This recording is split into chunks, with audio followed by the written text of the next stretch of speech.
नमस्कार, आप सबका स्वागत है मेरे चैनल में लर्न टू इम्प्रूव। आज हम लोग जो कहानी करने वाले हैं वो है करवा का व्रत, जो कि लिखी गई है यशपाल जी द्वारा। करवा का व्रत कहानी का जो मुख्य पात्र है वह है कन्हैया लाल। कन्हैया लाल अपने दफ्तर के मित्रों से 2-3 बरस बड़ा ही था, परंतु उसकी शादी उन लोगों के बाद हुई।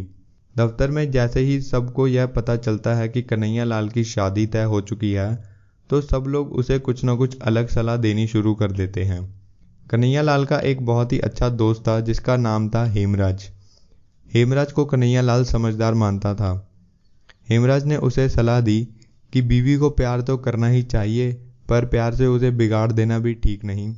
उसकी सारी ज़रूरतें पूरी करो, पर रखो अपने काबू में। डर उसे ज़रूर रहना चाहिए। 3 बात उसकी मानो तो चौथी पर इनकार भी कर दो। आखिर में हेमराज ने उसे अपने साहब का उदाहरण दिया।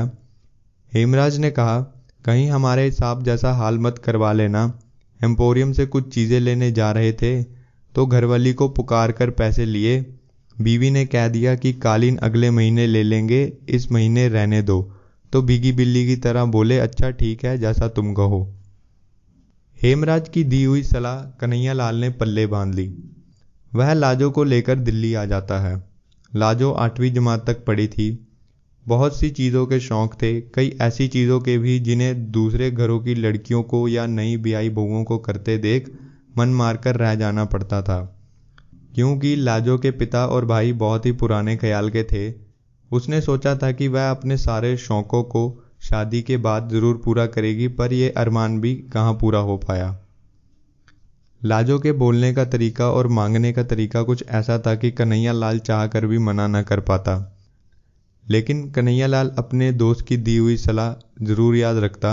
वह लाजो की 4 बात सुनता तो 3 ही मानता, चौथी पर साफ इनकार कर देता, ताकि लाजो बिगड़ ना जाए। इस बात पर लाजो मुंह फुलाकर बैठ जाया करती और सोचती कि वह अभी उसे मनाने आएंगे, पर कन्हैया लाल मनाने की बजाय उल्टा ही डांट दिया करता और लाजो एकदम से बहुत ही उदास हो जाती। और कई बार तो कन्हैया लाल ने जोश जोश में थप्पड़ भी चला दिया था। और उसके बाद लाजो फूट फूट कर बहुत रोती और सोचती कि अगर मेरी किस्मत में यही है तो मैं कर ही क्या सकती हूँ। मार से लाजो को शारीरिक पीड़ा तो होती, पर उससे अधिक होती थी अपमान की पीड़ा। बहुत ज़्यादा उदास रहने लगी और उसके मन में ख्याल आने लगे कि इससे अच्छा तो मैं मर ही जाऊं। मगर समय पीड़ा को कम कर दिया करता। करवा चौथ के एक दिन पहले पड़ोस की स्त्रियां बताने लगी कि उनके मायके से करवे में क्या क्या आया। और इस मौके पर कन्हैया लाल ने भी लाजो को बताया कि तुम्हारे भाई ने भी करवे में 2 रुपये भेजे हैं। करवे के रुपए आ जाने से लाजो को बहुत ही ज़्यादा संतोष मिला। उसी दिन जब कन्हैया लाल दफ्तर जा रहा था तो लाजो ने उसे याद दिलाया कि आते वक्त उसके लिए सरगी ले आए, और ऐसे मौके पर लाई जाने वाली चीज़ें याद दिला दी। दोस्तों, मैं यहाँ आपको सरगी का मतलब समझाना चाहूँगा। औरतें जब व्रत रखने से पहले सुबह सुबह कुछ खाया करती हैं, उसे सरगी कहा जाता है। और लाजो ने कन्हैया लाल को ऐसे मौके पर लाई जाने वाली चीज़ें याद दिला दी। लेकिन उस दिन कन्हैया लाल लंच की छुट्टी में अपने दोस्तों के हाथ कुछ ऐसा आया कि 3.25 रुपये खर्च कर बैठा। उसने लाजो को बताया कि वह सरगी नहीं ला सका, और लाजो ने भी घर आते ही देख लिया था कि खाली हाथ आए हैं और सरगी नहीं लाए, तो वह बहुत ही ज़्यादा उदास हो गई। उसी वक्त जब कन्हैया लाल शाम को खाना खा रहा था तो उसने देखा कि लाजो मुंह फुलाए बैठी है। उसे मनाने की बजाय कन्हैया लाल ने उल्टा ही डांट दिया। लाजो ने रात से कुछ भी ना खाया और ऐसे ही सो गई। सुबह करवा चौथ के व्रत वाले दिन पड़ोस की स्त्रियों ने बताया कि हमारे घर सरगी में फेनियाँ आई, हमारे घर सरगी में खोए की मिठाई आई, पर लाजो के घर तो कुछ भी ना आया। लाजो ने सरगी में कुछ भी ना खाया और ऐसे ही करवा चौथ का व्रत रख लिया। और उसी दिन जब कन्हैया लाल दफ्तर जा रहा था तो उसने देखा कि लाजो अभी भी मुंह बनाए बैठी है, तो उसने देखते ही बोल दिया, मालूम होता है 2-4 खाए बिना तुम सीधी नहीं होगी। लाजो यह सोचने लगी कि इन्हीं के लिए तो व्रत कर रही हूँ और इन्हें ही गुस्सा आ रहा है, जन्म जन्म यही मिले, इसीलिए तो मैं भूखी मर रही हूँ। और लाजो ने पिछली रात से कुछ भी ना खाया था। लाजो की कल्पना बावली हो गई। लाजो के मन में विचार आने लगा कि क्यों ना मैं मर ही जाऊं। और उसके बाद वह सोचने लगी कि अगर मैं मर भी गई तो इनका क्या है, ब्याह करा लेंगे। जो आएगी वह भी करवा चौथ का व्रत करेगी। अगले जन्म में हम दोनों का इन्हीं से ब्याह होगा और हम दोनों सौतें बनेंगी। इस ख्याल से लाजो को और भी ज़्यादा बुरा लगा। भूख अलग लगी हुई थी। उसने सोचा कि क्यों मैं अपना अगला जन्म भी बर्बाद करूं। उपवास के परिणाम की कल्पना से लाजो को बहुत ही ज़्यादा गुस्सा आ गया। कन्हैया लाल के लिए सुबह जो खाना बनाया था उसमें से 2 रोटी बची हुई थी। लाजो ने उसमें से 1 रोटी खाई और 1 गिलास पानी पीकर लेट गई और अपना व्रत तोड़ दिया। कमरे के दरवाजे पर दमदम की आवाज़ आने लगी।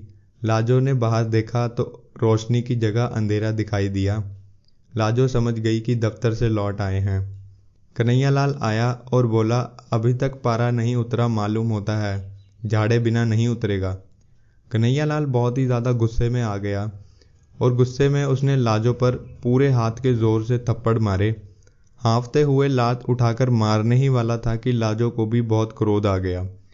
लाजो भी उस दिन चिल्ला पड़ी और बोली, मार दे, आज तो मुझे जान से ही मार डाल।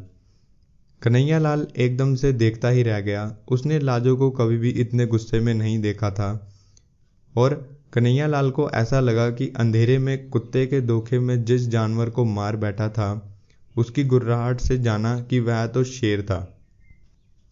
कन्हैया लाल वहां से चुपचाप चला गया और लाजो वहीं फूट फूट कर रोने लगी।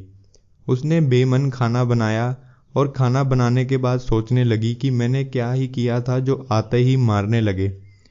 दरवाजे से कन्हैया लाल अंदर आया और बिछी हुई चटाई पर चुपचाप बैठ गया। लाजो ने खाना परोस दिया और लोटा लेकर हमेशा की तरह हाथ धुलाने के लिए खड़ी हो गई। कन्हैया लाल आया लेकिन नल से हाथ धोकर खाना खाने बैठ गया और 2 रोटी खाते ही वहां से चला गया। लाजो भी मन मारकर खाना खाने बैठी तो कद्दू की तरकारी बिल्कुल कड़वी बनी थी। मन ठीक न होने के कारण लाजो ने उसमें 2 बारी हल्दी नमक डाल दिया था। लाजो को बहुत ही ज़्यादा शर्म आई। लाजो सोचने लगी कि यह तो कुछ भी अगर खाने में ऊपर नीचे होता था तो हमेशा डांटने शुरू कर देते थे, आज इन्होंने चुपचाप ये कैसे खा लिया।